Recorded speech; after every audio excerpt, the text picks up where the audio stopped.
Hi, welcome to Three Dog Garage 2.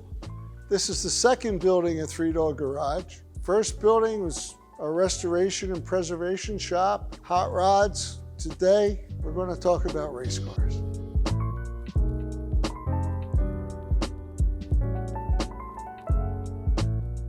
One of the things we found with the thousands of people that come here every year is a lot of people come back to see their friends. So in our new garage, we tried to put some seating areas in where people could just hang out and catch up. It's amazing on a Saturday morning how many people come to see the cars, but they really stay to be with their friends. I'd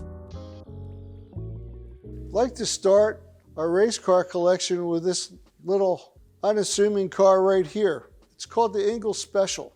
It was built right after the war and road raced throughout California. It raced Madera, it raced Stockton, it raced Pebble Beach. And the unique thing about this car is it was competing against the sports cars of the day. This was one of the earliest Ford-bodied road race cars in existence. It's really great to have it in our collection. I'd like to start off talking about it because as we work our way back, we'll see the progression over the next 10, 20, 30 years. But this is how Ford racing looked in 1945, 1946, after the war. The next car I find very important to talk about, it's actually part of the Shelby story, is an Allard.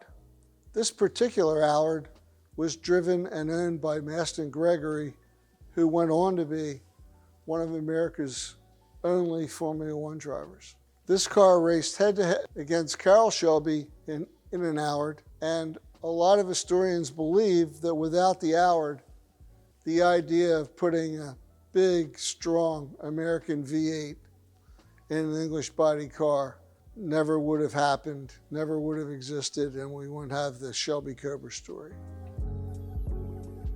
No Ford racing story is complete without the story of Carroll Shelby and Shelby American. This was a 1963 competition Cobra driven by Ken Miles. This is a very special car, perhaps seminal to the collection. It's a championship car, but I really think the Shelby American story couldn't be told without Ken Miles. I'm a firm believer that teamwork accomplishes everything great in life.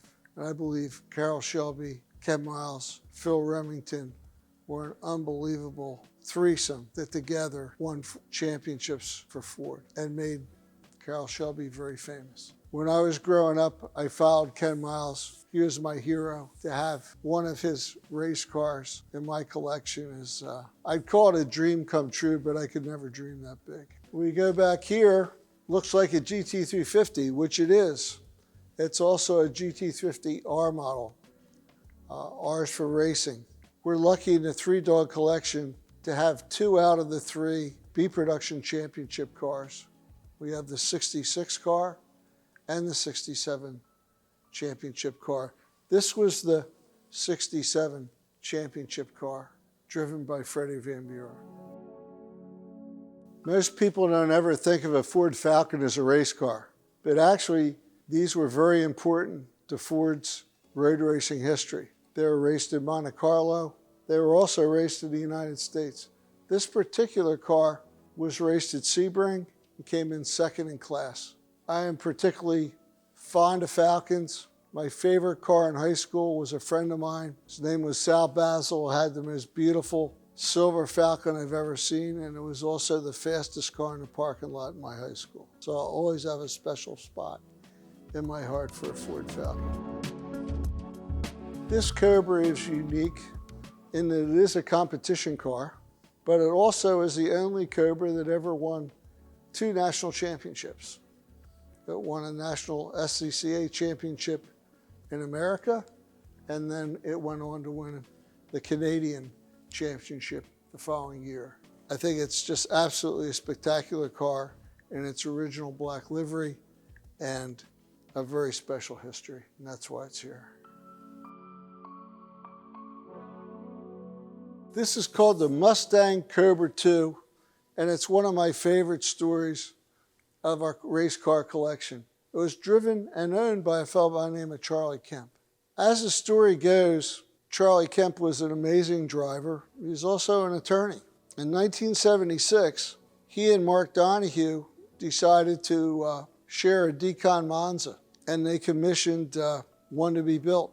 Now, Decon Monza is a Chevy with Chevy power. Halfway through the build, Mark Donahue was fatally injured. Charlie was left with the bills for a car and no sponsorship because when Donahue passed, they lost the Sunoco sponsorship. Charlie, being a resourceful guy, went out, tried to find his own sponsor, found a large Ford dealership in Memphis, Tennessee, Dobbs Ford, that would sponsor the car. Charlie called up and said, listen, that Decon Monza, it's got to be a Mustang too.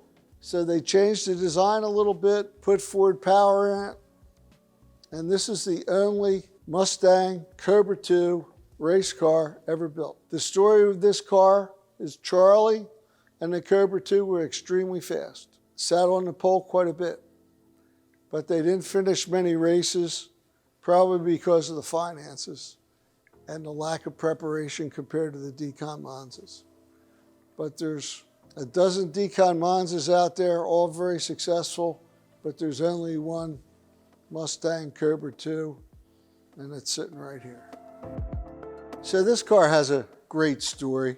If you followed Paul Newman racing at all, you know that he raced up into his 80s. He actually raced this car when he was 80 years old. This car ran Daytona in 2005. It's a Crawford Ford. Paul is one of the drivers. He was 80 years old. Now, Paul always loved to have his age as his car number. He couldn't get 80, so they gave him 79 plus 1. This car carried the Pixar logo, where he very famously played Doc Hudson. I'm a huge Paul Newman fan. This is one of 3 Paul Newman race cars in our collection, and probably the most colorful. Right now, we're with another Ford racing legend, Jack Roush. All these cars surrounding me have one thing in common. They were all built by Jack Roush in his shops and his teams. They were Bob Rowley designs, all tube chassis cars. And the remarkable thing to me was these cars raced in Trans Am and they raced in IMSA, won championships in both venues. The cars surrounding me, every one of them is a championship car. Most of them have won the Daytona 24-hour. The car directly behind me, the Tommy Kendall car, won 11 out of 13 races. That's how dominant it was. Stroh's car won Daytona. The Motorcraft car won Daytona and an IMSA GTO championship. The Scott Pruitt Mac Tools car, 1988 Daytona 24-hour winner. And the Whistler car in the back, only car that ever won its class twice, 2 years in a row. Only race car that's ever done that at Daytona. Jack Roush was so dominant at the 24-hour, in 10 years, he won 9 class championships at Daytona. Just an incredible record. True testament to Ford, Jack's ability to build motors that lasted a long time, and the drivers that drove. When we think of Steve Saleen, we think of the Saleen Mustang. But Steve Saleen was also behind one of the most competitive and best designed sports racing cars in the world in the early 2000s. This particular car is a Saleen SR7. It competed in Europe. It won the European Touring Car Championship in 2007, and it also ran Le Mans. Just an incredible car, designed in England, built mostly in England, Ford power, World Championship quality car. So you're probably wondering why I'm standing next to this little racer, this little Indy car. Well, it's particularly important to me because of its story. My father and I used to go to the Indy 500 every year. It was his favorite race. We went over 20 years many times. In 1986, my father had passed and I still had 2 tickets to Indy. I decided to go with a friend. and his favorite driver, Bobby Rahal, won that year. This car isn't the car he raced, but this car was built by his team to give to Graham Rahal as a present to remember the Indy 500 win. When I sit down in these chairs, look at this car, I think of my dad. This car was Ford's answer in 1983 to the GTP series, the IMSA GTP series. The car was designed by Bob Riley and Ford Engineering, designed way ahead of its time. It had a 1.8 liter Ford twin cam with a big turbocharger on it, made about 750 to 800 horsepower. Very unreliable, but when it held together, it usually won. This particular car is the only one left in the world, one of one, won Monterey in 1983. I'm standing in front of the Bud Moore Transporter with a Mercury Cougar on it. This was the start of Trans Am racing for the Bud Moore team. Ford picked Bud Moore because they were an extremely competitive team. Bud Moore was an amazing car builder and mechanic, and Ford needed to sell cars on Monday by winning on Sunday. They asked Bud Moore to take the Cougar, make it into a race car. It was bigger and heavier than a Mustang, but he did it along with extremely talented drivers like Dan Gurney and Parnelli Jones. Came in second to the championship to Mustang. In '68, Ford dropped Bud Moore because they thought that the Cougar sales were hurting the Mustang. But in '69, after having an abysmal '68 season, they brought Bud Moore back with the Boss 302. And right here, I feel very fortunate to have two original Bud Moore '69 and '70 team cars. They were both driven by George Fulmer. Both these cars were stored originally by Richard Rodick. The orange car, they call it the school bus, we saw for the first time in California in 1986 at a Shelby convention. I fell in love with it. It got us interested in racing, got us interested in early Trans Am, and we've been totally involved in the early Trans Am efforts for the last 30 years. It's a great group of guys, some of my best friends race in that class. We go out there, we drive hard, but we have fun together, and it's just a wonderful group. These are two of, I believe, the most significant Ford Trans Am cars from the early days. And the fact that they're both Bud Moore cars makes them very special to me. Before we leave the Bud Moore story, here's another school bus yellow car. This was built after the Trans Am series was wound down, and this is a NASCAR. It's the first NASCAR built with a semi-tube chassis in it. And you'll notice on the hood it says 351 cubic inches. Before that, all the motors in NASCARs were either 426 Hemis, 427 Chevys, or 427 Fords. NASCAR changed the rules and said, if you use a 351 motor, you can use a semi-tube chassis. This is the first chassis built by an old racer by the name of Banjo Matthews, very famous. He built it for Bud Moore. Bud put the 351 that he personally built in the car and went to Riverside and ran with David Pearson. I think the really funny part of this story is it's painted school bus yellow because at that time, Bud Moore did not have a sponsor for the car, and he was pretty thin on cash. So he used some school bus yellow paint from the 70 and 71 Mustang days to paint his car to go to Riverside. He got a lot of attention again in NASCAR, and before you know it, he had plenty of sponsors. So we're moving from road racing to drag racing. And why do I collect drag cars? Because when I was a teenager, I did not have the money to travel around the United States and go to road racing. I could only read about it. But I was an hour away from 3 great drag strips. And some amazing cars would come into town once or twice a year.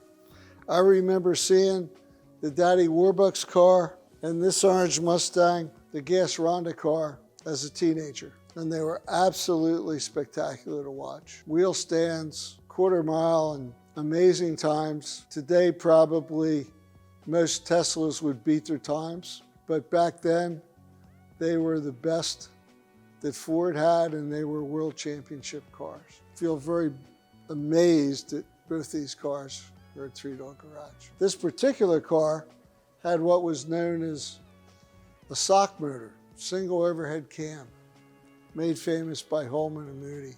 Very rare, but powerful, and gave Ford the world championship in drag racing that year. By 1970, drag racing was taking on a whole new look. Flip tops, they're called funny cars, very popular at the drag strips. This particular car was designed, built, and raced by Mickey Thompson, who is one of my heroes. You've all heard of Challenger and Mickey Thompson at Bonneville. There's nothing that Mickey Thompson could race and win in. He was legendary. This particular car is unique and special to me because it's got an all magnesium frame in it. All riveted, all magnesium, very unusual.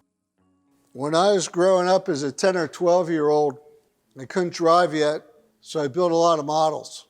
This particular car takes me back to those days. It's called the Orange Crate. And any young person in the 60s that was into cars built this model. This car was absolutely the coolest thing to look at and made the coolest model. It was a very marginal drag car, but it didn't matter. Over 1 million of these models were sold during the 60s. Still has a record for the most models ever sold by Revell. And I just absolutely love this car. I love its design. I love the engineering. I love everything about it. The Orange Crate. This is one of my favorite 32 Fords ever. I love the story. We've talked about Boss 302s. You've all heard of Corvette Stingrays. The young man that designed those cars was a fellow by the name of Larry Shinoda. Larry designed, engineered, and built this car called the Chopstick Special. Ran on the dry lakes very successfully. The engineering in this car is absolutely spectacular. Engine setback to feet, everything you look at in this car. It's just amazing engineering. It was done by a young man at 16 years old. It's no wonder he went on to design the Corvette Stingray and later the Boss 302 Mustang. Two of the coolest cars ever inked out. We're standing by two amazing pieces of history. One, the Art Christmas Coupe, and to my right, the Ed Pink Coupe. The Art Christmas Coupe was so far ahead of its time. Rear engine design. The drivers all the way forward, right up against the windshield, feet to right there. This car was so fast and so dominant and so well designed. Christman and his team took 4 motors to Bonneville and set 4 speed records in one year. 4 speed records, 4 motors, same chassis and body. This is probably my favorite car in the drag Bonneville lineup because it belonged to Ed Pink, who was a dear, dear friend and a great friend of the Peterson. Ed was one of the most talented, professional, and humble men I've ever met in my life. Some people consider him the finest engine builder in the world. I happen to be one of those people. He built cars and then engines, and his engines won all over the world. They won Le Mans. They won the 24-hour Daytona. They won the 500 Daytona. They won Indianapolis. They won every major drag race title there was. Just an incredible, incredible talented individual. But the special thing about Ed was just one of the nicest, most humble men I've ever met. Just consider him a dear friend. He's also one of the legends of Three Dog Garage. We pick a different legend every year, and we're blessed to have Ed as one of our legends. This was Ed's first race car. And Ed tells the story that he built it, he ran it on the salt, he ran it on the drags, and he was successful everywhere he ran the car. He built the engine for it himself. His father had a paint store, so it says on the side of it, Pink's paint, okay? The story goes that his dad gave him the paint as long as he would advertise his paint store. Ed sold this car before he went into the Korean War. He looked at the statistics from the Korean War and actually believed he probably wasn't coming home to race the car again, so he sold it before he left. I bought the car years ago from a dear friend of mine, Roger Morrison, in Saleen, Kansas. The car was in pieces. I sent Ed pictures of the car, and Ed could still identify the car. When we got the car restored, Ed first saw it at Amelia Island, brought tears to his eyes. He said, I want to build a motor for this car. It was the second to last motor I'd ever built is in this car right here. So this will be a very special car to me, and I can't thank you enough, Ed. I'm standing with 4 cars to me that represent America. And I'll tell you why I say that. In World War II, our GIs came home. They had a ton of talent. They had learned new skills. They were working on tanks, airplanes, Jeeps, whatever it took to win World War II. When they came home, they had a lot of talent, not necessarily a lot of money, but they had a desire to create. And to me, these 4 cars I'm surrounded with right now represent that American spirit. Each car is unique. Each car was built by hand by somebody that wanted to identify himself as somebody special. It was an amazing era. These 4 cars all ran in the 50s. They ran on salt. They ran on the dry lakes. They all set records, and they were all driven by people who came home with a huge hunger to do the best. So I want to thank all of you for joining me today. It's been an absolute pleasure to show you around Three Dog Garage 2. I hope you've enjoyed it. I know I have, and I hope to meet a lot of you that I've never met and to hug all my friends at the Peterson when I do see you. Thank you all so much.